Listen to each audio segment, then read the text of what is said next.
magic's happening. How we doing, boys? Not too bad. Mixed emotions. I'm Through the through the ringer, man. I've basically only slept 3 hours in the past 48. Congratulations. So, even someone who's been around as long as me, haven't seen something, this big in one day. Yeah. I've seen it happen over 3 days. Gigi's image. At least 3 or 4 times. Yes. Hello, Yeah, brother man. Gigi. Hey, Gigi, what's up, brother? Hey, I brought Hodlon out as well. Soon Nice. to be father Gigi. Oh yeah. Can you imagine bringing a child in this world? Like we're T+2, so any second now I'll be a dad, and I'll have to explain this Wow. crazy time. Well, you got a story to tell your kid from now on. It's like you were born the day after the famous Friday the 13th massacre of the Bitcoin market. Born Friday. right at the inflection point. Oh man, I didn't realize it was. Yeah, it's Friday the 13th. Too perfect. Well, it's Saturday the 14th over here now. You guys are still. Yeah, Hass, you had a test of a slight test of your faith there. I was, glad that you were honest with us all on Twitter, though, because even the most convicted sometimes get a little frightened. What was the test of faith? I thought I was gonna flinch, so I said, well, you said what would you do at 3K? Yeah. And I said, you know what? I'll probably flinch at 3K. And then it happened.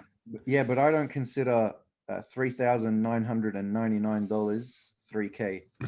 I consider 3K being $3,001, which is a dramatic drop from 4K. Yeah. I got to be honest. I was watching it last night, as I'm sure many of you were. And I mean, first of all, just the shock of the red candle just continuing its precipitous fall was, crazy. But in terms of my feelings, like I mentioned this on Twitter yesterday, and I know this sounds stupid and maybe reckless or whatever, but I've already decided I'm going down with the ship because this is so important. So like these days, I mean, the biggest regret or negative emotion I feel is just that, like all of you, I'm sure, I don't have that much dry powder because I've been so bullish for so long. That's my only regret. Like it does, such a big drawdown makes me think like, what's happening in the world, right? Like what's causing this? Are we turning a corner? Are we entering a new stage of the whole dynamic that's going on? But as far as just like my confidence approach, bullishness on Bitcoin, only thing I was thinking is, fuck, I can't, I can't take full advantage of this. Yeah. So I was fortunate. I've got a stacking like strategy. I've publicized it on Twitter. Are we live? This is good, so the audience can see this. Yeah, we're live. So break out the calculators. Got to do a little bit of algebra, all of this kind of stuff. Yeah. But basically, let your daily stacking equal X, right? And your weekly stacking budget be 10X. So you put in an X every day, no matter what the price. And then you put X at 10% below market, X at 15% below market, and X at 20% below market. And wait. Just wait. And do that every week. Every week, set up your limits and just wait. So I had maybe 60 orders that had been sitting for 5 months. No shit, 60 orders. But for me, that was all sunk cost because that was money that was budgeted and put aside ages ago. It was already Bitcoin in your mind. Just waiting because Bitcoin, as in nature, everything goes back to the mean. Today, we dramatically overshot several means. So if you were waiting... If you were waiting for those drawdowns of those orders, what were you shaking about? Because the 4-year average, so the 200-week moving average is $5,800. So when it dropped down to 6,000, Like the Telegram group was fire. I'm like, it's got a bit more, guys. Mining cost, and you know the MA is around 5,800, 5,600. Yeah. And down she kept going. But to go like and like it's no wonder that after the big crash to 4,000, it bounced back pretty near up the 200 MA at 5,800, and you know now it's whipsawed down a little, but things will stay at the mean. So a lot of people yesterday were celebrating. They bought the dip at 7,000, and they'd gone hard, or at 6,000, and then you know it dipped down to 4,000. And just from past experience, this always happens. So the trick is auto DCA. That's it. It crashed today. That's fine. Do you still believe in it though? Do you still believe in it today like you believed in it yesterday? Oh yeah, Fuck yeah. I do. Yeah, Absolutely. that's a question. Then Yes, that's that's it. not rhetorical. I mean, yeah. That's but look, a lot of people that I speak to, especially newbies, and they're panicking because look, psychologically, it's not easy to be down in such a big sum. You know, like some people, for example, today lost 25% of their net worth or 50% of their net worth or whatever it was. Like it was like it's a you know, today was a pretty rough day. So you could see somebody that hasn't been around for 6.5 years or whatever it is. You know, they could start thinking to themselves like, you know, maybe the world isn't ready for this. Maybe, you know, so and so this, and you know, the FOMO and the FUD, you know, and the demons. They start yakking. They do, but man. At the end of the day, if you still believe today what you believed yesterday, then believe it tomorrow and just auto DCA. Yeah. I stayed surprisingly calm during all of this. I think mainly because so many other crazy things are going on. As some of you might know, I'm very, very close to Italy, and things are just on lockdown crazy mode all the time. And I wholeheartedly agree with what Hass is saying. If you want to stay sane, just auto DCA. Don't look at the price. I stopped looking at the price probably like 2.5 years ago or something like that. I get my price signals from memes on Twitter. That's how I notice something's going on. And the only time I might see the price is at the bottom right corner in Wasabi. But you know, you can kind of move that out of your mind as well. And I think it's very important to just set up auto DCA and stay sane, and just don't care about the price movements that much. I mean, sure, price is an integral part of Bitcoin and part of the security puzzle and everything else. I mean, it's not, you cannot say that price is not important at all. But as far as I'm concerned, you know, Bitcoin is still Bitcoin, and nothing has changed in cyberspace. Like it's still producing blocks every 10 minutes, and it's like it's only in the financial space that we experiencing this tsunami. And of course in meat space we have this virus, and everyone panicking, rightly so. I mean, I think it's one of the biggest pandemics that we've seen so far, and it's a crazy time, but nothing happened in cyberspace. You know, Bitcoin is still marching on and as strong as ever. TikTok next block. Exactly. I find it, I'm almost envious of people that are going to be entering the space over the next 12 months, because like we have probably made all of the mistakes. Like everyone in this chat right now, we've got like the battle scars from being in the space for 3, 4, 5, 6 years.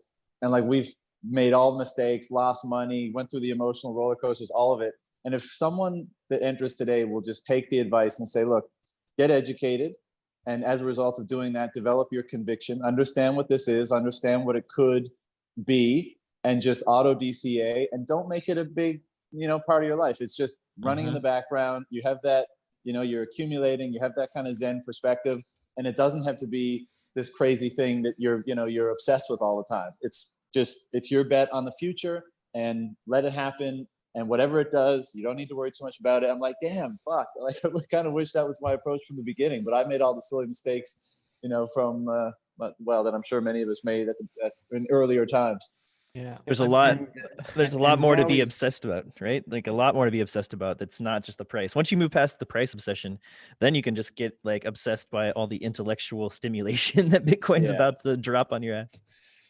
Totally. I'm not even sure if it's gonna be easier for the people that are entering now, because I think Bitcoin still has the potential to moon so insanely hard that I think it will also be very, very hard to just stay calm and all the DCA once Bitcoin really takes off. True. And True. once we are gonna start hitting a new all-time high. I mean, I think nobody can really tell what's going to happen in the near term, in the next couple of weeks or a couple of months. But I think on a longer time horizon, it's kind of obvious that the fiat currencies are going to depreciate in Bitcoin terms. And I think we all know that, and we all believe that to a degree of virtual certainty. And I think, as crazy as it might sound, I tend to agree with Bitcoin Tina's assessment. And I think all surprises in Bitcoin will continue to be on the upside. I think it will just shoot to crazy highs. And I think if you're new to the space, you won't understand why, and you won't be able to stay calm. Yeah, quite possibly. Yeah. I'm not sure. Like I'm kind of a naturally excited person. So this every time the price does something like this, I feel like I'm on a roller coaster. And like I legitimately just go through, oh, what's up, Cory? Did Cory just jump in? Yeah, he'll be back. But like I'm literally all over the place. And I was just telling Brady and Gigi before y'all jumped on. Basically my yesterday was like I went from panicked to like exuberant to like really, really panicked to just so like jacked, like I was about, like somebody was pushing me into the UFC ring. Like I was all over the place yesterday. And my problem is that like with DC, I mean, Swan Bitcoin isn't released yet. So I haven't had an auto DCA method. You haven't experienced Bitcoin Zen yet. That's the problem. Jan is not here because he's busting arse, getting Nice. that in your hands, man. It's gonna be good. Soon. That's where he should be. But yeah. So and I'm so overexposed to Bitcoin that like as soon as I got past my like deep panic that like this was such a huge crash that I literally was worried that something had happened that I just wasn't aware of. And again, like my immediate thought was, it was not any of the frivolous stuff or like, oh, speculators are dumping. I literally went hunting for about a good 30 or 40 minutes for, did SHA-256 get broken? Like I searched quantum computing in Google and sorted by sorted by date. And I was just like, what was causing this? And then when I basically came to the conclusion that, TikTok next block, like none of that had changed. Like monetary policy is the same, nothing, like all that panic kind of went away. And I was like, this shit's on sale. And I went desperately hunting for fiat anywhere. And I turning up the couch cushions, looking for quarters. No, literally, I'm not even kidding. And CK interrupted me in the middle of last night to come on POV Crypto, and I literally had to stop. All my dogs were looking at me like I was crazy because I have a huge. I ripped our filing cabinet to pieces just with a big stack of papers in the living room, and I found a retirement account that we didn't know we had because we had elected at the beginning of my wife's job to not put anything into it so that we would just immediately, like we would have savings to put into Bitcoin because that was our retirement. I'm not going to retire on stonks. And we found an account that even though we hadn't been putting into it, it actually, part of her compensation is a profit share with the company. So there's well, at this price is well over one whole Bitcoin in that account. Nice. And we had no idea. We found it last night and we're like, oh shit. So now we're trying to figure out, like, just basically rip it all out. And if I can, depending on how much time it takes to empty that account, I may come out with a much larger net worth because my net worth is in Bitcoin and I will have more at the end of this. So that will make me very happy if that goes. Your dogs were probably looking at you funny because you were looking at them funny, and they were just like, "Bro, I know that look. Don't you sell me? Don't you sell me? It's not worth. It's not How worth much? What's up, Cory? Welcome to the madness here. Man, it's good to see you guys. Hey, Cory. What's up, Hey. everybody? I was running over just getting the download from Carvalho on his new madness, creating a circular Bitcoin economy. Love that dude. Yeah. He's awesome. I asked him to join, but he had another call right after because he's starting a new company. So guy's busy. Yeah. Oh, It's exciting. that is exciting. Yeah. Anyway, so yeah, that was fun yesterday. Hodl, don't trade, guys. Yeah, it was my contribution was like, you know, I have a lot of trader friends, and I went to bed kind of like really depressed that basically what stopped Bitcoin from going to zero was BitMEX lying to their customers and saying that, you know, there was a hardware failure with their cloud provider, which sounds I didn't know that. Yeah, I mean, basically they're just like cascading liquidations, and they were slowing them down as much as possible. There was just no one hitting the bid on BitMEX last night, and they were, you know, $500 below every other exchange, and it literally was like 25 mil to zero on the order book, and it was literally just going to track down to zero. And they just, you know, they probably just faked something and said there was a hardware outage and pulled the plug on it. Bybit pulled the plug as well, and that's what basically let it bounce up from, you know, 3,500 back up to 5K and give some semblance of normalcy to it. And then this morning, just thinking about it, like that was so depressing, and I was like, oh God, really? Like these, you know, totally unregulated 100x, you know, leverage exchanges almost took Bitcoin down to zero last night. Then I was thinking like, well, actually, in a weird way, you know, Bitcoin's incentives kind of worked because someone running a casino wants the chips to be worth $10,000, not $1. True. You know, so in that respect, you know, Arthur Hayes' incentives were to pull the plug and get, you know, keep the thing off the floor. You know, not the way I would have liked this whole thing to go down, but you know, we're sitting here above 5K, and you know, 10 years ago it was under $1. Yeah, look, Perspective. I'm happy. I'm happy the people on BitMEX lost their shorts. Of course you are, huh? Look at that face. Look at that. Because I'm here for a new system. Like, I signed up for the new shit. Why are we replicating the old shit? Amen. But we replicated Amen. the old shit, and as you saw, it almost went to zero.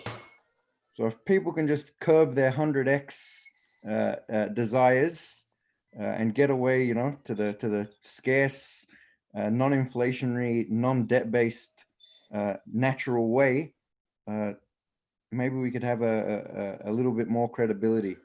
But for now, it's basically a Wild West version of the legacy system. I don't think that you're ever going to get away from the financialization of this asset. It's going to happen regardless, because humans do that, because it's their incentives to do so. So you have to build something that is like anti-fragile or at least robust. Well, that's it, right? Those actions. They can do whatever they want to. The beauty of Bitcoin is that even if it's treated that way, it's not going to destroy it. It will cause these sort of stress tests like we saw yesterday, but it won't destroy it. And that's right. That's the beauty of it. Because the whole system, the legacy system, can be taken down by this kind of shit, and we may be moving into a period where we see that, you know. Yeah. So does the cat talk? Is Gigi actually there? Yeah. Oh yeah, I'm here. Okay, good. All right. It's just, you know, I didn't get the mouth to move. That's the only thing that's missing. I have a technical question real quick, guys. Can you all see all screens, or do you only see the person who's talking? I can see all screens. You got to go gallery view is what you want. Got it. Beautiful. Yeah. Yep. All right. Yeah. So Gigi, what's going on, man? Cory, you were saying you're in Italy, right? Or not in Italy. You're very near Italy. So what's the situation there, man? Are you guys sort of hunkered down? Yeah, I have many friends in Italy, and especially in the northern part of Italy, where the outbreak started, so to speak. And I'm in Austria, as some people know currently, and it's well, it's it's starting to happen in Austria, the same thing that happened in Italy a couple of days ago, and so we're kind of applying the same measures, and I wouldn't be surprised if we see lockdowns as well. I think starting tomorrow, all shops will be closed. All holiday resorts and all ski resorts and everything else got closed down as well. And the only thing that will be open for commerce will be pharmacies and grocery shops. And yeah, drastic measures, but I think we kind of need to overreact to keep the health system going. And luckily in Austria and also in Italy, to be honest, we have a very good health system, and also in Germany. And I think we're able to weather the storm, but I'm very worried about other countries. And I'm very, I mean, I'm also worried because I think so many people don't take flattening the curve seriously, and I think a lot of systems will be overwhelmed, starting with the health care system, and it might have cascading effects. I mean, we will see cascading effects in the economy for sure. All of you guys know that, and I think that will be even more tragic almost than the health effects. But yeah, it will take a couple of weeks to play out. What I find interesting and fascinating is how quickly public opinion changed and flipped. You know, like some of the Bitcoiners, they were sounding the alarm like starting almost 2 months ago, and many people that kind of understand exponentials and how these things tend to grow. They saw it coming and they were sounding the alarm, and nobody took them seriously. Everyone was like, "You're insane," and why are you inciting panic, and why are you prepping like crazy and stuff like that. And now suddenly everyone is kind of panicked and prepping, and a coronavirus expert. And yeah, well, it's weird how quickly this happened. So in my opinion, it's kind of an applied exercise in exponential growth as well. So that's why I think it's insanely interesting to watch all that. I'm going to show you guys the this is the toilet paper and paper towels aisle at Ralph's in Calabasas last night around 11:30 p.m. Can someone people talking about the toilet paper thing? Yeah, can someone explain it to me? Why in the US everyone is buying toilet paper? Because in Europe it's not the case. Oh, we don't have bidets. Coronavirus causing diarrhea. Yeah, we bidets didn't make it over here to the new world yet. Neither did fiber, it sounds like. Well, there's that. Yeah, it's a crazy time with the confluence of things. Like the Bitcoin drop yesterday. I mean, I don't want to sound like a dick, but like I'm not fazed by it at all. It's just what Bitcoin does. And yes, it can be an emotional roller coaster, but my faith wasn't tested, let's say. But I do think, with everything that's going on in the past week, obviously there's so many indicators that we're turning a corner. And, the scenario that we've all been talking about for the last several years, basically since 2008, seems to be coming to fruition now, with obviously the virus as a catalyst. And you're kind of entering this period where you just think like all bets are off now, like whether it's the virus or whether it's the money printing or whether it's the economic slowdown as a result of, it feels like we're at the beginning of this crazy period. This is just the kind of the kickoff party. Bitcoin's crash yesterday and the stock market crashes this past week.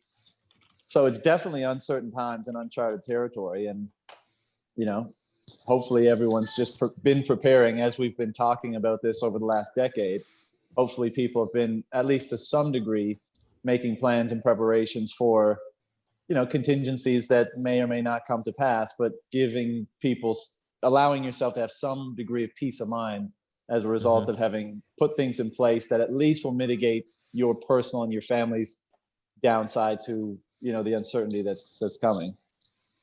I think we actually have an advantage with Bitcoin, like because of Bitcoin's volatility, and the level of the rebound and the amount of volume that moved yesterday. Like, the markets are going to bleed for a long time. Like the legacy markets are going to be hurting. It looks like we found our bottom in 24 hours. And stay humble. knock on wood, knock on wood, knock on wood. And be careful. Bitcoin tends to go through these things in like really, really sharp shocks and then get boring for a little while. And I think if we come out of this with Bitcoin being boring again for a short span of time, it will be everybody, the confidence in it will be like, why is this thing still here when everything else is just in turmoil? And you have so many people like there is a hard floor in the people who just like we kind of detailed, none of us are really that shook. Like it was a rough day, but if I'm not mistaken, like there's a huge swath of people that were just buying everywhere. I know I was part of that. The exchanges were reporting, the exchanges, at least in Canada, Bull Bitcoin and ShakePay, they were all saying like tons of signups were, as a result, were slow, tons of buying activity. So that's I'm very curious. I'm very curious what the level of confidence in the legacy markets are. Like how many people were looking at those red candles going, buy, buy, buy. And if I don't know, I see an advantage if Bitcoin kind of got its serious blood out of the way quickly, and now everybody else gets to see it, see the conviction behind it, because there's real confidence. There's the whole legacy markets is fluff on top of fluff on top of promises on top of liabilities.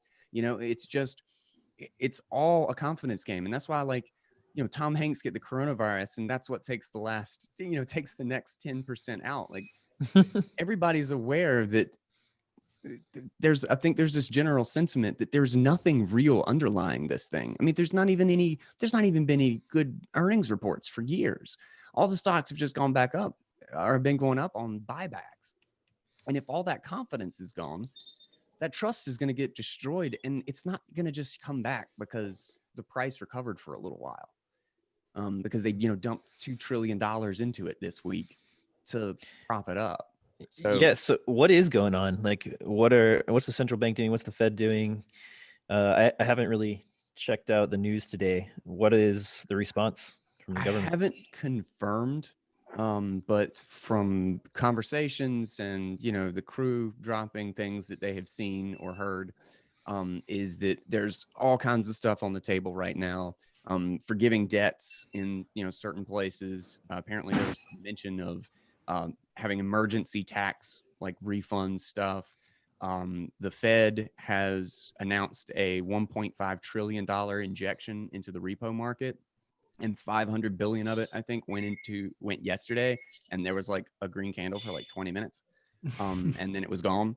And I have also heard, but have not confirmed, that they actually plan on doing $1 trillion a week until the end of April. No, wait. We're talking about 5 trillion at the end of this, 6 trillion. Isn't U.S. debt still hovering around 25 trillion, something like that? That number is not accurate. It's okay though. But okay. we should probably not give the numbers unless we actually know them. But what we do know is the 1.5 trillion sticker on the repo market activities. One today of 500 billion for a 3-month facility, one tomorrow for 3-month facility for another 500 billion, and then also a 1-month facility tomorrow for 500 billion. Have you heard anything about the 1 trillion a week? No, okay. That's not going to happen. What I did hear, I think it was like 60 billion a month of actual QE, which is expansion of the Fed balance sheet, which would, not sure how long that was going to run for, but what's 60 billion times 12? That's 720 billion. Yeah, so something like that. If you were in that for like 12 to 18 months and the market was confident in that, you're basically talking about expanding the Fed balance sheet from like 4 trillion to 5 trillion over 14 to 16 months, something like that. I think that's what is being floated. And I think that's actually what they already signed up for. Probably still has to be kind of approved by somebody, but that's what they announced was 60 billion a month of buying bonds basically from, out of the market. It's worrisome. I think, the market being up today is just like, obviously it was a huge sell-off yesterday. So it was bound to bounce back a little bit. Could be dead cat bounce, could be the forming of a V, but probably it's just enough signals out of the White House and out of, probably like Pelosi and friends that at some point, probably early next week, they'll actually have to get on stage together. And this is what, Kyle Bass was talking about with Parker Lewis on Marty Bent's show yesterday, that they'll probably have to come out and present a united front and say, we're all in this together. We're America. Let's do this. And just announce helicopter money to somebody. Yeah. Probably rich people. Yeah, which is unfortunate. So for today, the sting I felt today was a non-Bitcoin sting. So for example, like Gigi knows, I was planning to go leave the fiat world next June. Still will still happen now, but in a twist of fate, probably not on my terms. Everyone's gone broke in Australia. I build houses for a living. No one's buying houses. And just knock-on effects throughout the whole economy. So if Australia closes down for 2 weeks, so people aren't going to have jobs to stack sats. So I think like everyone's going to be in for a rough ride. Probably not to the point where we're all selling apples, but this is probably going to be more like the Great Depression than the Great Recession, in my opinion. I think this could be like the big, like unwinding. So all of these trillions were announced, and didn't instill any confidence in the market. Market just kept going down and down. So obviously, I'm not an expert in markets and whatnot, but on the ground, people are starting to worry about their jobs. Yeah. From people 100%. that weren't even thinking about it 3 weeks ago, now people have started to think about their jobs. Yeah. It almost seems like, and Bitcoin's bounce back, whether it's sustained or whether we're in a longer lull and it goes further, every time this happens, Bitcoin's anti-fragility is on display for those of us who, kind of really see what's going on. Whereas the exact opposite thing seems to be happening in the legacy system, right? You put, we're in the numbers of the trillions now, and that much capital or liquidity is injected into the markets and not much of an effect. And so the fragility of the legacy system is seemingly more and more apparent. And so you've got, and I don't know when the narratives will become mainstream obvious. I think we're a little bit ways away from that for Bitcoin. Yesterday I got a bunch of messages from friends like, how's that safe haven and this and that. But I also got some messages from friends that were sending me, the Wall Street Journal article, 1.5 trillion repo operation and all this kind of stuff. So, and this is highly unusual for these sort of friends. Like they're in different domains and they don't usually consider these things, but the numbers are getting so big and the problem's so apparent that these are becoming, more top of mind for a lot of people. And I agree with Haas. I don't know where this is going to go, but for so long we've looked at things and said, how is this sustainable? How is this still functioning in this way? And, we've always talked about that pain. And I think you're right. I think there's going to be a lot of knock-on economic effects. There's going to be a lot of bankruptcies, a lot of bailouts, that kind of stuff. And the I don't know how guys far. get bailed out though. A lot of the mom and dads, like that's just have hard times. Like I'm okay if I lose my job because I wanted to leave anyway. But there's a lot of people losing their job is going to be a disaster. Me, I can't. I'm looking forward to the day of leaving the fiat world next June.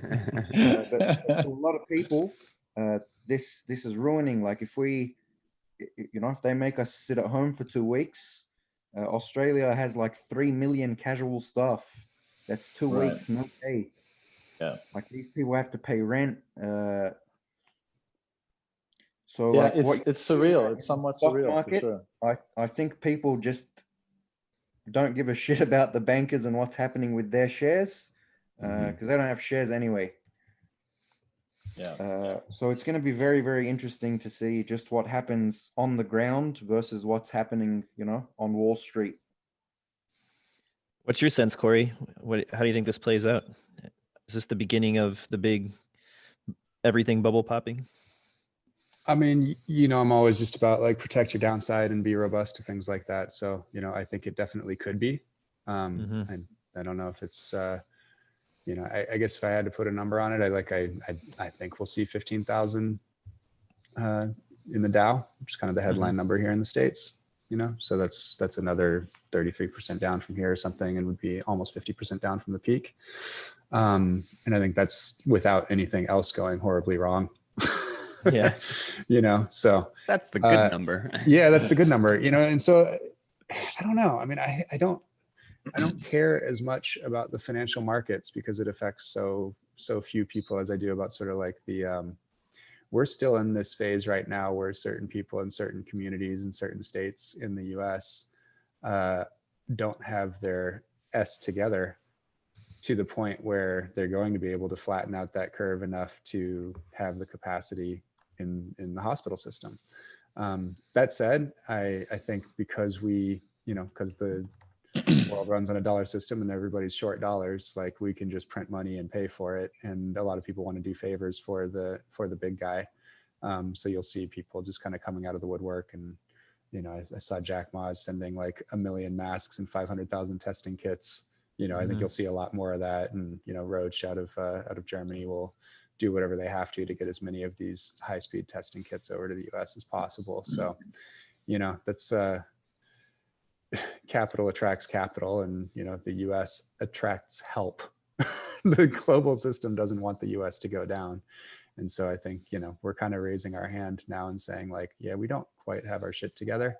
And it does seem like the world will rally to the cause and, kind of save our asses. And that's probably just because the world runs on the dollar. What's up, Jan? Welcome. How's it going? We heard you being busy in the lab. Oh man, it's been fun. My kids got pulled out of, I pulled my kids out of school a little bit prematurely because our schools are closing officially on Monday. But I have, young children are even more exposed because they're just running around and touching everything and putting everything in their mouths. So I decided to take them out today. And actually my parents just picked them up. So that's why I'm here. Nice. Yeah. So how are you feeling, man? What's been your experience over the past 48 hours? Rapid awakening amongst a lot of people in my social circles who some of them are still like, this is no big deal. While I probably knew about it longer than I've been talking about it, and didn't really act. My dad is way more prepared than I am. Like he's been like he was one of the first to hit the stores just a few weeks ago, and now it's like exponential, right? Because at first it's okay, only people at Costco, they're crazy Costco people, they're buying up all the toilet paper. Nobody at Whole Foods or Trader Joe's or any of our kind of like more high class quote unquote establishments is panicking, so there's nothing to worry about. And then all of a sudden 2 days ago, okay, Trader Joe's is out of pasta. 1 day ago, there's lines everywhere. So we are seeing a rapid, gradually then suddenly, right? Like we all know that's how exponential curves work. We all know that it's very hard to actually see it in practice. And then when you're actually going to the store and you start seeing the behavior of everybody else around you, you start realizing it's happening. And the very quick, deterioration of, there's nothing to worry about. There's 5 cases in the state to, okay, let's shut down all public events to let's shut down schools. Like just as day after day, the shutdowns are becoming more real. So yeah, I mean, I'm glad that we're always stockpiled with food because my wife loves to stockpile. So we didn't have to do much. But she definitely thought I was a little crazy 2 weeks ago trying to tell her, hey, let's just make sure we have a little bit of extra everything. And now I don't seem so crazy anymore. Yeah, it's a lesson in exponentials, as Gigi was saying earlier, both the spread of the virus and the spread of the panic and prepping and all that. Cory, yeah. You guys hear about the Brazilian president who contracted the virus? Yeah, Bolsonaro has been tested positive for the virus. Yep. Yeah, and Canadian Prime Minister's wife as well. Oh yeah. Trump, and I guess that dude has it. He's got it. I was gonna say, He's popping Sudafeds. He's just popping Sudafeds right now and trying to keep the shit together. But dude, he'll never admit it. Yeah. unless I he mean, dies from it. that's the thing is with politicians, celebrities, right? They're always out and about in large gatherings. They're shaking hands. I mean, they're really very exposed. So yeah. I've been really like kind of fascinated with the response, particularly with like essentially the government doing almost nothing. It seems like that they're kind of finally catching up. But the number of like places that I go to, like my wife's work, my sister's work, all making pretty extensive changes in preparations for this. This will be my wife's last day in the office. They're going full remote. So Yeah, same apparently a here. lot of the sisters company is too. They like all the local grocery stores like Harris Teeter and stuff, they immediately said they're going to like discontinue all the sampling. They've got people walking around disinfecting the carts like actively. The cleaning staff is actually at the business that my wife is at right now is working during the day, just going around. Like they're now cleaning like 4 times a day, whereas they just do it at night typically. I mean, it was just like as I started kind of like compiling a list, because I've heard like 30 things like that over the last couple of days. Everybody's just like, all right, we got hand sanitizer right here now. Like, please, no shaking hands in this area, like sort of thing. So yeah, everybody's going remote. That's what I see in all my chats is all the companies are, if they're tech companies, they're going remote because it's easy for them. If they're not tech companies, they're coming up with all kinds of crazy last minute ways to go remote because, it's not native to them. Which is a really interesting shift in our society very rapidly overnight. And everybody's forced to learn this new way of working. And it's going to, it may be a big productivity hit in the short term, but it also may be a big productivity boost in the long term as people do learn to work better remote and see what they can accomplish, when they're not distracted all day with other people in the office. Let's go down that rabbit hole for a minute. I'm super interested in it. Our author was the author for 37 Signals all those years. And, they wrote the book Remote, and I just reread it again for the first time in 7 years, and used to be good friends with Dave Hinnemeyer Hansen back in the Chicago days. Obviously we're a remote company with Swan. What I love about it, and they hit this point hard, it's actually a lot like Bitcoin. It's a lot like creating this global protocol that you can, sort of mix and match the best people for the job on top of that remote work protocol. Like, why should we have to find, some UX guy that happens to be in LA and can make it to the office in Santa Monica or something like that if the best guy for the job lives in a small town outside of Frankfurt, Like you can just search for this global talent pool and find people in your tribe. Like, how important it is for us to find people in every role that actually speak Bitcoin and give a shit. And, those people are not necessarily going to live in one location. That's got to be true for everything. For me, that Bitcoin has been a big force. Like, look at this, what we're doing here. We're all over the world right now. And I never did this prior to Bitcoin. I mean, I grew up on IRC, so I guess I did spend a lot of time chatting with people from all over the world, but it wasn't like a native, piece, kind of part of my existence until Bitcoin, where you are really just in this global community. Because around me locally, there aren't that many Bitcoiners. Even in my group of friends, it's hard to convince people and all that, as that's our job, right? But it's great to have this. It's great to be at a point where technology is good enough where it's easy to do remote stuff. So we're going to see more of it.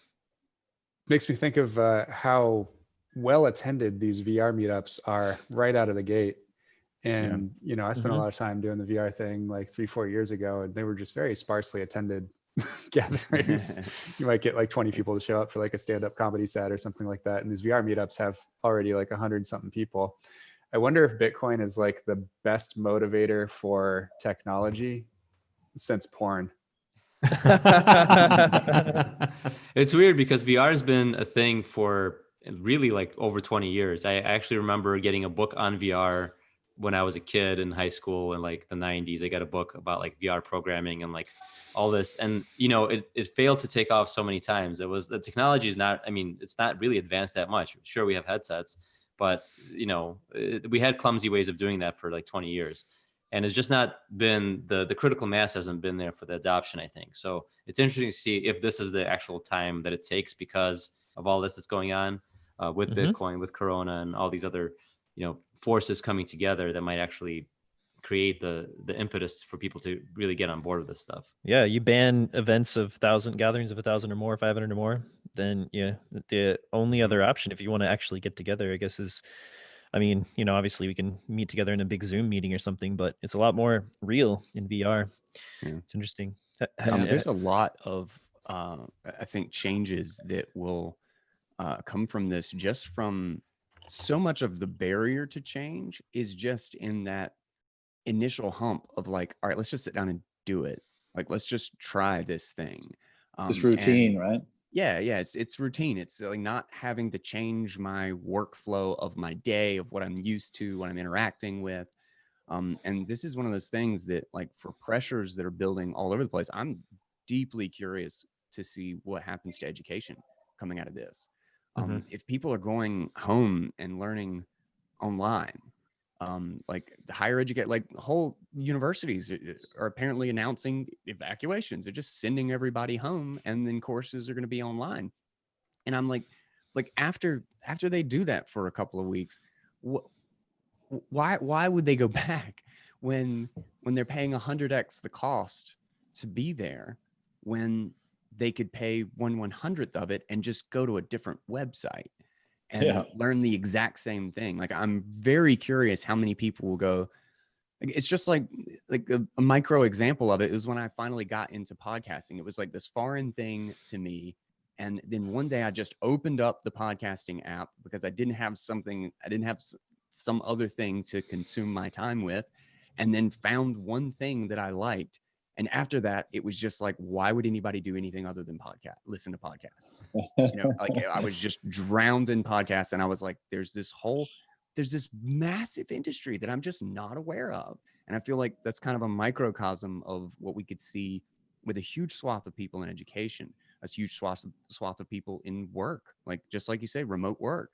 And the number of things that can be impacted by that, where people realize the potential, the larger set of options, the faster, the freedom of mobility, and all of those things.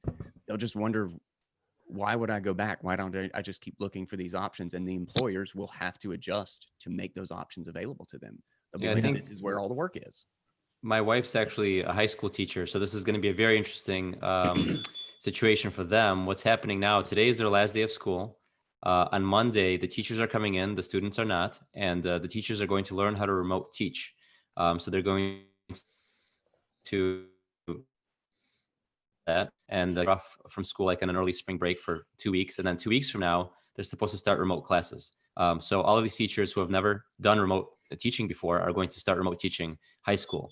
And my wife is a science teacher, so she does labs and stuff like that. So this is going to be very interesting as to how they're going to pull off that and how they're going to change their educational system to support remote teaching, because it's totally foreign. And of course, there's a vibrant remote learning community, and there's a bunch of apps and stuff like that. But a lot of them are lecture style. You watch something, you do something.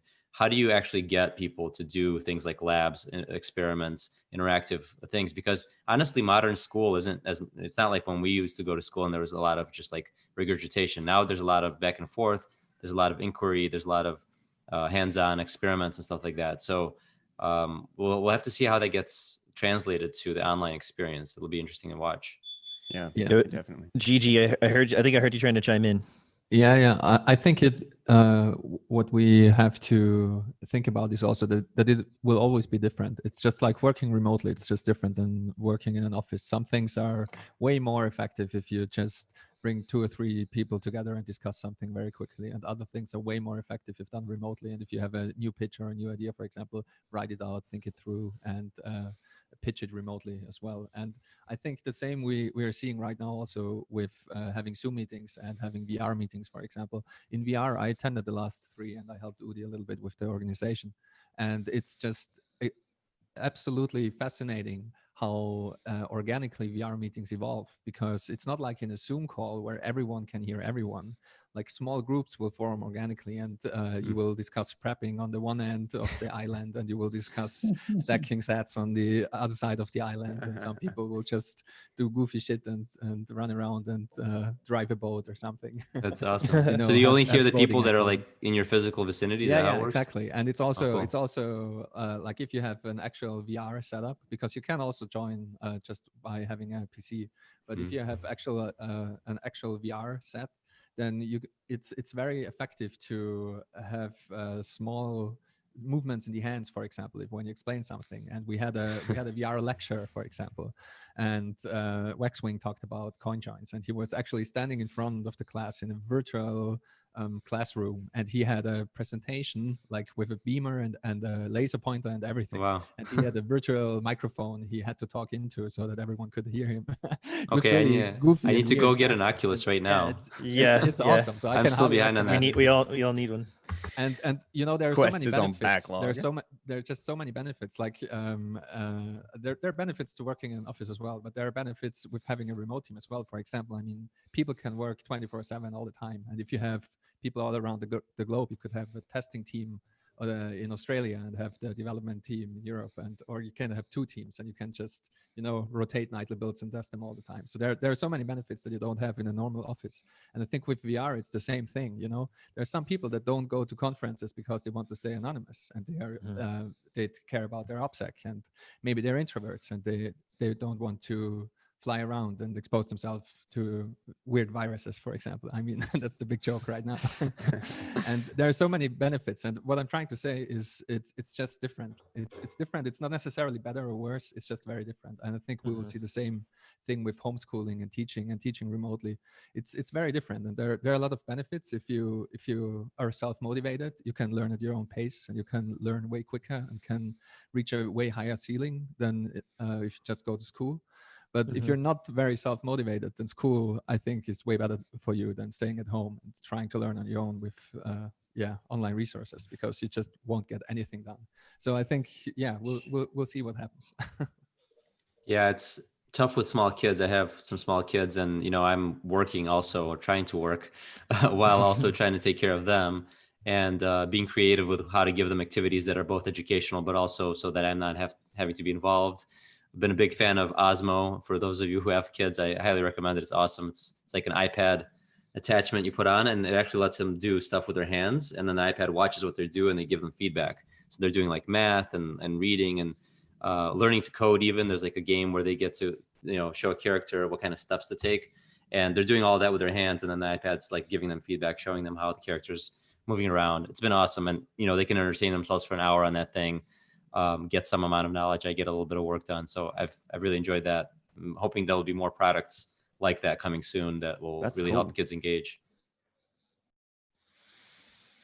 So Cory, question for you. How are you feeling about starting up a business in this environment? Well, I mean, you really couldn't time it any better.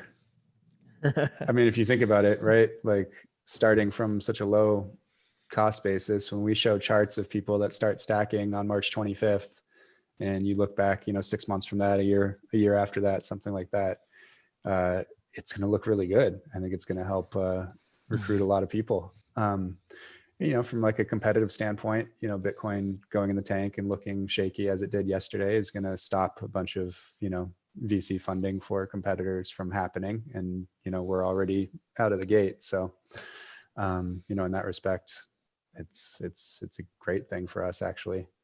Definitely got us thinking a little bit more conservatively around some of the big splashier things that might have cost money on the marketing side, and thinking more about, okay, maybe Jan can just write that instead of paying somebody else to write that, or maybe Brady can just do everything and we don't hire a bunch more people. But Brady's to-do list just got it just got super huge. It's all Brady basically. But I mean, we're excited to go live with that. Oh yeah, I'm excited to roll out something that just works and is super simple and is way undercuts the fees of anybody else in the US. for, the 3-step that you need, like automatic withdrawal from the bank account, automatic purchase of the Bitcoin, and automatic withdrawal to your personal storage. Set it and forget it and just keep stacking. So, we probably should have called it. We Haas probably is should have smiling called it. so big.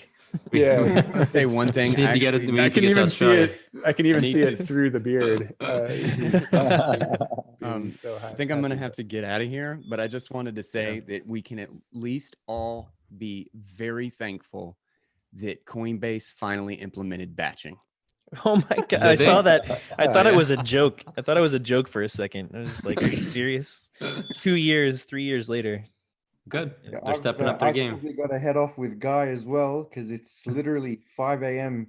That's and brutal, man. I didn't get Wow. an early start. I'm Get some so, sleep. yeah, I've had a very entertaining couple of days. As you can see, I can barely keep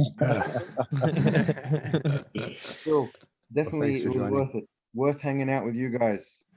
So thanks for having us as always. Good to hang out. Yeah. Thanks for coming on.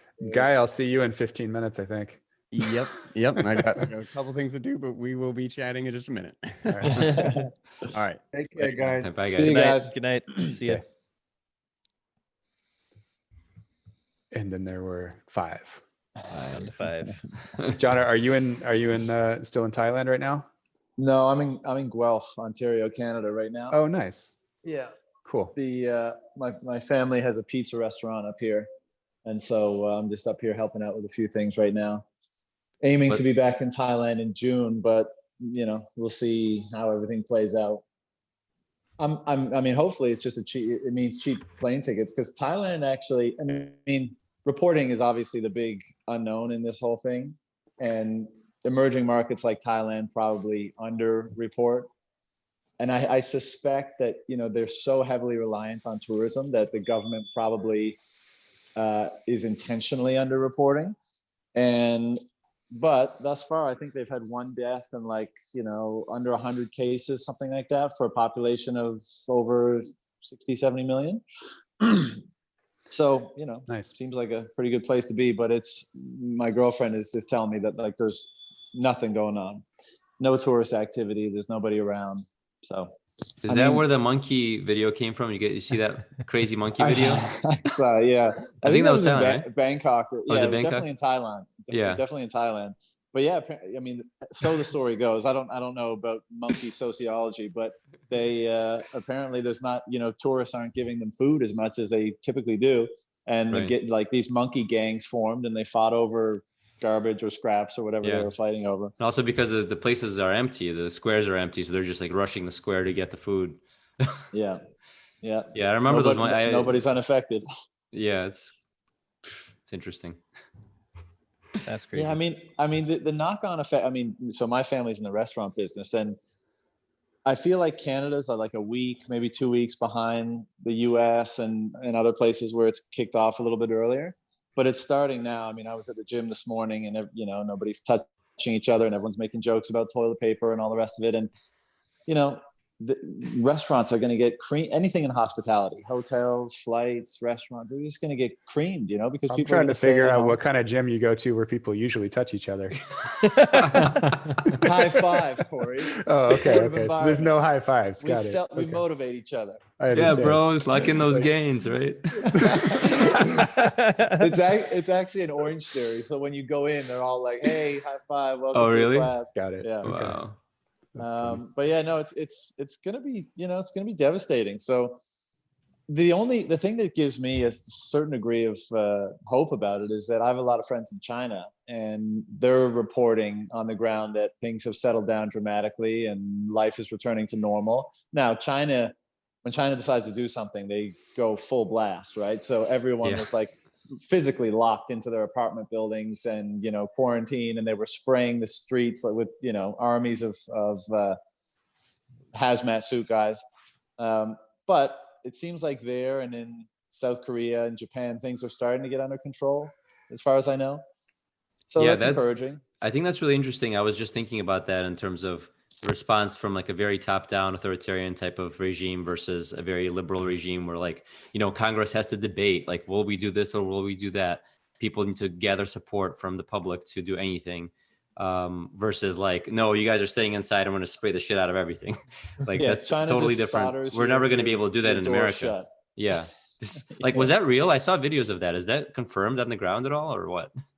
Well, I'm sure it's real. I mean, crazy shit happens in China, no doubt. I've seen it firsthand a million times. My friends weren't like physically locked in their apartments, but I think under threat of imprisonment of some kind, they were told, like, because they were off work for 3 weeks, paid leave. They all went to Bangkok and just had fun. Yeah. And then they came back and they were quarantined for 2 weeks and they couldn't leave their apartment. No ifs, ands, or buts, nothing. And I have two American friends that were in China. One's still there in Shanghai now, and another one was in one of the Hubei, not Wuhan, but one of the other cities that went through the hardcore quarantine. And I think the most egregious misinterpretation in the Western media of what was going on was that all those walls were going up outside apartment buildings, but only so that they could restrict it to one entrance. Right. Right. Well, of course, these little snapshot videos, everyone's going to go crazy on Twitter about them and stuff. But they go hard. When China decides to get something under control, they sure do. Yeah. They go hard. Yeah. It's interesting. I mean, it's coming, we spread all over Twitter and social media a lot of videos put out by, people in Taiwan and Hong Kong and, that are very anti-China or Miles Guo stuff and things like that. And now, China's having a field day doing the same thing back to us. Yeah. They've got the Chinese health minister saying that the US military brought the virus to China and unleashed it there. My Chinese friend was saying that in our little WeChat group the other day. I don't think she was really serious, but we always give her a hard time for China. And she's mainland Chinese, but very Western. And, she was making the case that that's what had happened, which none of us were buying. Who even knows, man? True. Who even knows? Yeah. It's hard to know what to believe anymore these days. There's so much, the access to anybody being a source of truth on Twitter now, it's like absurd, right? Yeah, you're absolutely right. I think we 5 can probably agree that if China did it on purpose, that was stupid. And if the US did it on purpose, that was stupid. So, I suspect, and I think you would have to be like really smart to pull it off. So the chances of them also being stupid enough to do it, given that they were smart enough to pull it off, makes me just think that shit came from a bat. If there's someone that might be the right combination of stupid and smart, it could be Putin. This is true. So interestingly, Russia is, and some other countries have done this as well, but they're threatening jail time if you don't self-quarantine yourself. And so, of course, Russia has no coronavirus, just like Russia has no gay people, which is like a problem because they make things illegal and then nobody self-reports. So that's like a big deal, a big problem with regimes like that. And we don't know what the reality on the ground is at all. Well, I don't know if you've seen on Twitter, but the reason that, there's no coronavirus in Turkey is because they wash their hands more than everybody else. And also because they have this special cologne that they put on that wards it off. So we're good over in Turkey. And no problem. Meanwhile, in Iran, they're digging mass graves, supposedly, according to WashPo, if we were to believe that. Looks pretty credible. Looks pretty, doesn't look good. Unfortunately. On a brighter note, let's not end this on coronavirus. What else can we talk about? What are you guys excited about over the next rest of this year for Bitcoin? Somebody else go first. So many things. I don't know. I'm actually a software developer, and I want to go back into developing for Bitcoin and Lightning. So my excursion into writing was really just an excursion. And congrats on the book, by the way, man. I haven't spoken to you since it came out, and it seems to be doing great. Great book. My copy's in Newfoundland waiting for me. As far as I'm concerned, it's just a really long Twitter thread anyway. But so many people ask me to put it into a book, so I obliged, and everything is still online. So if you haven't seen the book, just read the blog. But No, I had to buy the book. I love it. It looks great on the shelf. Yeah, exactly. Yeah, it just came out in German as well, because I had actually 2 people translate it to German as well. It was translated in a couple of languages. You know, that's the benefit of releasing it on the permissive license. So it's released on the Creative Commons license, and everyone can do whatever you want with it. And anyway, I'm really bullish on Bitcoin technology in general. Like small things, you know. I'm blown away by MyNode, for example, and I've played around with MyNode and now with mobile mixing, and I set up my second dojo actually. Like I was running a dojo instance since it came out, and now it was integrated in MyNode, and it's really easy to set up. Like it's easy if you know your like I mean, it's not easy like mom and dad can do it, but if you're interested into in this stuff, and you know a thing or two about computers, then it's actually really easy to set up. And yeah, mixing is now mobile, and I'm really bullish on all kinds of developments. Like on the Lightning side, there is so much stuff going on. It's really hard to not be bullish, even if no coronavirus would exist and the financial system would be stable, you know. So yeah. Nice. Seems like you should have a conversation with Carvalho, see what he's up to. He's definitely looking for awesome Bitcoin engineers. I will. My answer is super boring, but I guess with the greater the chaos that's circling around us, the more excited I get just by the fact that Bitcoin exists and continues to do what it always has done. And there's no indications that that will stop. And so I know it's a super boring answer, and I'm super interested in all the developments that are happening in the space, the companies, the tech itself, all, you know, Lightning, all that stuff. But, you know, on just meat and potatoes, like, this thing is still here, and there's no reason for us to, you know, doubt it. In fact, the, you know, conviction and confidence in it continues to grow with each passing day. And can't control the exterior environment, can't control the chaos. We expect a lot of the chaos. That's why we're in this space in the first place. And it's a tumultuous journey, and you've got to be ready for that. But just roughly every 10 minutes, you know, TikTok next block, and TikTok next block. Every day that goes on, I'm more excited by it. Yeah, I actually liked what happened yesterday with the flash crash, because when we came down last year, you know, from the massive hype, the hype bubble that kind of like trickled down, and then we pumped to 12K. Nobody noticed. None of my, you know, semi in Bitcoin interested friends even knew that happened. Then it went down to 3.5. Nobody noticed, right? So it was all happening kind of quietly. And then it went from 3.5 to 10. Almost nobody noticed. So it's very, you know, at 10, people started to, you know, perk up again, which was the second time, you know, we got in there. And it's all of that happened quietly. And now that we have this real, you know, flash crash, and now it's going to be in all the media, Bitcoin's dead, you know, it's going to zero. It's interesting to see the reaction from both sides, right? On one side, you have the Bitcoin dead people. On the other side, everybody in my Twitter feed was buying yesterday. You know, everybody. Yep. Like, I can't find a single person that wasn't buying. So it's interesting that is happening, and that the price has bounced back. Now, I'm not going to the last bounce. We could have a cat for another year long. Who knows? But the fact that this happened and created a major media event, I think, is very interesting, because that means the next time Bitcoin does go higher, whether it be 10 or 20 or whatever, you know, next milestone is, people will remember that it had quote unquote died, and then they will become very interested in why it hadn't actually died. So I think it's important to have these events so that people have memory of them. Yeah, we touched on this a little bit earlier, Jan. I don't know if you were here, but it's such an odd response, because we had this massive bloodbath in the market, right? And I got hit up.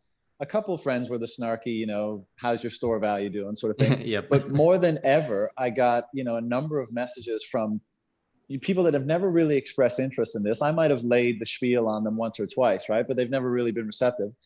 And I got messages saying, like, how can I get involved in this? How can I get some? And I'm thinking, like, wouldn't this be the time where normies are like, you know, this is way too, you know, dangerous or volatile for me.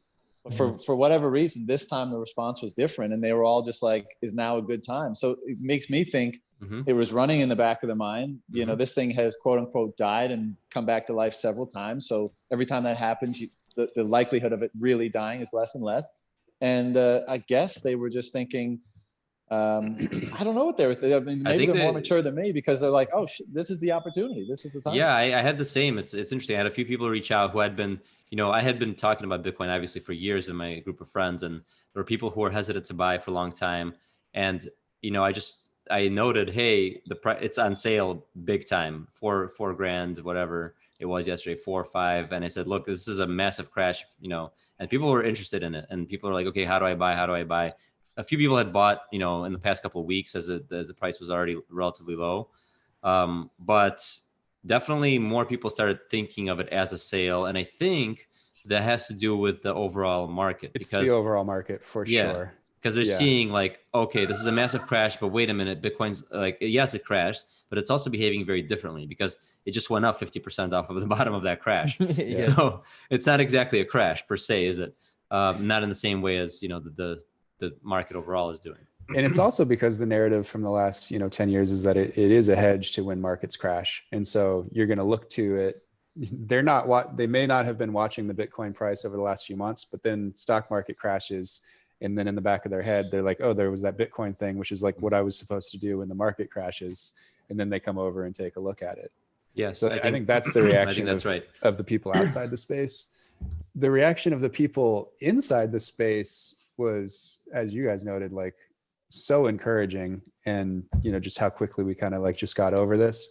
When I think of the despair that I felt when the 6K barrier finally broke and went down and crashed down, and just how like world ending that felt in late 2018, versus like this was just like Bitcoin gonna do what Bitcoin gonna do, like whatever, like we had the biggest gaining day since 2011 a few months ago with the Xi pump. Like we probably did deserve the biggest, one-day drop since 2013. We were overdue. Was in the cards. We were overdue. I mean, it pumped like 300% over a year, and that's what like nobody in the media will report. Bitcoin flash crash, dude. It's been on a massive bull run for a year. Like, are you kidding me? 300% up. So of course, we just needed a trigger. But Cory, as you're saying that, I'm just thinking to myself, like, God, I love the people in this space, because look, we're obviously deep in the weeds here, but to see your net worth, a lot of people have a big portion of their net worth wrapped up in this stuff, and to see it go down by 30, 40, 50% in a night, and just be like, meh, we're good. Like I'm still here. I ain't going nowhere. I'm like, man, that's a unique mindset, and I love it. Well, how many BTC are in one BTC? Right. Yeah, exactly. Right. Always one. Yeah, it's funny because holding Bitcoin is like, I've never traded the stock market before. I've always been a buy and hold guy. But leading into this crash, I've been really studying a lot of macro. I've been listening to almost more macro voices than Bitcoin pods, and I apologize to all Bitcoin podcasters present. I love your shows. But I've gotten so kind of red pilled on like, just general market movements, about how bonds work and stuff like that. And so when I started betting on Deutsche Bank imploding like a month ago, 2 months ago. And I bought some puts on Deutsche Bank, and it moved against me in a massive way. It just like went up like crazy. And so my puts were 99%. They basically went to zero, and I held, and I was like, fuck it. You know what? Fuck it. I believe it. I believe it's going to go down. Fuck it. I'm going to hold through this because I have the Bitcoin mentality. I'm convicted in what I believe. I believe the banking system is going to implode, and I'm going to hold on to these puts. And I held through them, and they're all, I mean, they're in the green now, and they're getting more green, I think. We'll see how this plays out. It could still move against me. Guys, but I got to sign off, unfortunately. Yeah, got to go join this Right. Adam Meister's show right now with Guy and BTC sessions. So we're gonna good luck, man. We're gonna yell a lot. Should be fun. All right. Fun. Guys, See you, Cory. Awesome See you, chatting Cory. with you. Bye. Yeah, Bye. I was just gonna say that the moral of the story is, I think when you hold Bitcoin and you get used to that volatility, and you get used to believing in yourself rather than being led by what everybody else around you is doing, because that's the market, right? The market is the number that represents everybody else's sentiment. And if everybody else is selling Bitcoin and it's going down by 50%, and you still understand the long-term value and the value proposition of Bitcoin as a freedom money, as a censorship-resistant store of value, like, you're buying, right? There's nothing has changed. That's such a good point, right? Because I think the reason why a lot of us get emotional with these market things is because there's nothing more truthful than a market, right? It's this emergent collective behavior. And so when it's tanking, it's kind of reality saying, hey, you're on the wrong side of, you're not in reality. Reality is different to you. And to be able to have the conviction and the emotional stability and everything else to say, no, I know what's going on here more than what quote unquote reality is telling me. And to hold true to that is, I mean, it's really tough to develop, but once you get there, it's such a Zen sort of peaceful sort of place. And you won't always be right. You know, that's not what I'm trying to articulate, but it's definitely something that being in this space teaches you. And that's why, you know, I put out a tweet earlier today where being in Bitcoin is kind of like a rite of passage, right? You either succumb to that emotional roller coaster and you end up just converting back to kind of a herd mentality, or you make it through the challenges of that and you come out the other side transformed, where you're more confident in your ability to assess and to develop your own perspective and have confidence in it, and then the intellect and the emotional stability to know how to manage it ongoing, you know. And that's such a gift of being in this space. Yeah, exactly. And you mentioned Bitcoins then, and I achieved this once I switched to Auto DCA, which is quite a while ago, thanks to Bitter now. And I think nice. Shout out to Ruben. Shout out to Ruben. And I think to shake my faith in Bitcoin, everything I know about physics and mathematics has to be wrong. You know, like a full-on global meltdown of the markets and the coronavirus isn't enough. You know, like Bitcoin will survive that, no problem. If something in the cryptography is broken, or if we actually find out that our mathematical assumptions are wrong, then that's a very different story. But what's currently going on, like, it doesn't faze me at all. Bitcoin is still Bitcoin. It's still producing blocks. Like, nothing happened in cyberspace, like nothing at all. It's still smooth sailing for Bitcoin. And there is a very, very nice silver lining to the whole crypto crash and to the whole global market meltdown that's going on right now. I think 99.9% of all the shitcoins won't survive this. Like, they're done for. And you even see it in ETH with all their, fancy double and triple collateralized loans and what like, they're rebuilding the same fancy system of MakerDAO is on the verge of pulling the plug, something like that. And you see it with so many other shitcoins as well. And I think that's a good thing to see as well, that the Bitcoin narrative was right. Like, go for the sound money, go for the deep stability, build a stable system, go for robustness, go for maximum decentralization so that you can actually survive a global catastrophe like this. And I think we're fine, like, Bitcoin is fine. I would be way more worried if something would have happened in cyberspace. But the current storm that's happening is mostly in FinSpace. And yes, there's a virus in MeetSpace as well, but that doesn't affect Bitcoin too much. Like, it's not a war where undersea cables are cut or something like that. Right. It's a global pandemic. The internet will be fine, and the networks will be fine, and the miners will be fine. And I think in terms of value, Bitcoin will recover surprisingly quickly. I'm quite convinced of that. I think so too. Baby.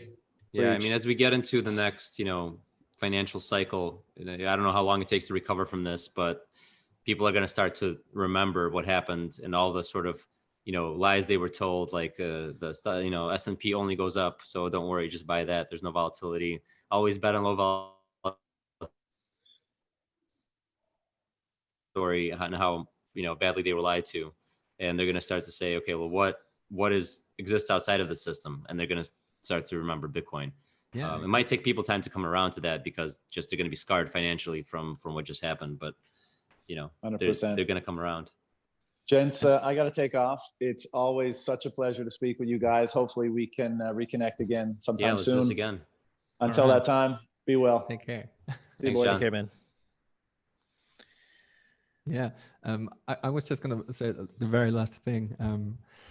Also keep in mind, it's not only retail investors now. Like, a lot of people that have been in finance for a very long time are taking note now. And I think, for example, Andy Edstrom's book, Why Buy Bitcoin? It's one of the first steps now that wealth managers and also institutional investors are taking notice. And I think with the next cycle, we will see a lot more money flowing in, because it won't be just individuals that are eyeing Bitcoin. I think bigger moves will be happening, because I think when all of this kind of blows over and stabilizes, if it does in the next couple of months, we will see in hindsight that Bitcoin is uncorrelated to the rest of the financial markets. It would surprise me so insanely much if Bitcoin would actually stay correlated in the next like 6 to 12 months.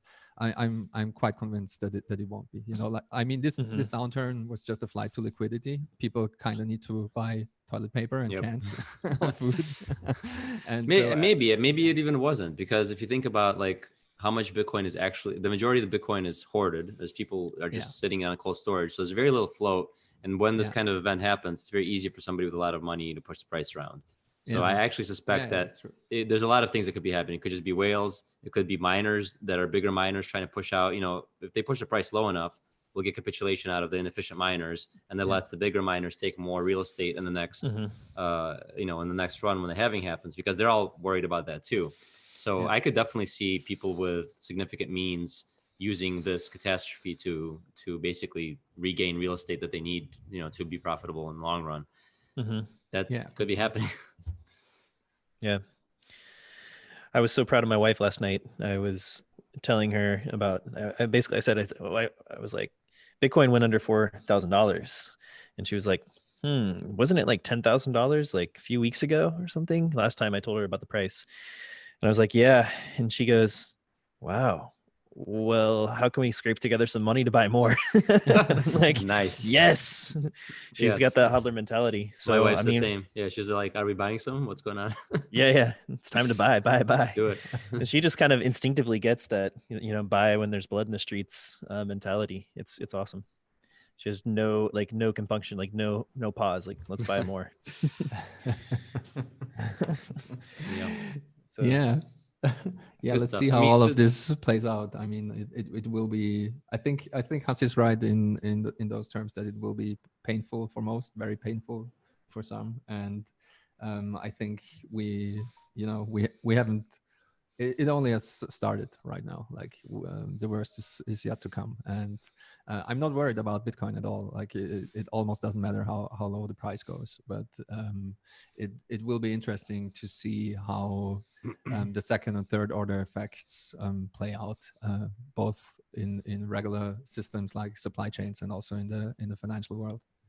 Yeah, I think that's definitely the more important thing happening in the world right now, and that's going to take significant time to recover from. And I don't expect really major inflows into Bitcoin until that does shake out. I could be wrong, but I'm always trying to be pessimistic so that I don't set my hopes too high and just say, look, I think it's going to 100K easily. Maybe it'll take 10 years. Maybe it'll take 1 year. I don't know, but I'm gonna bet on 10 years and hope for the 1 year. But there's no, we're building what we're building no matter what, right? We're all in this space because we believe Bitcoin needs to exist, and it needs to be robust, and it needs to be have good user experience and good education, and these things need to exist to bring on the next wave of people.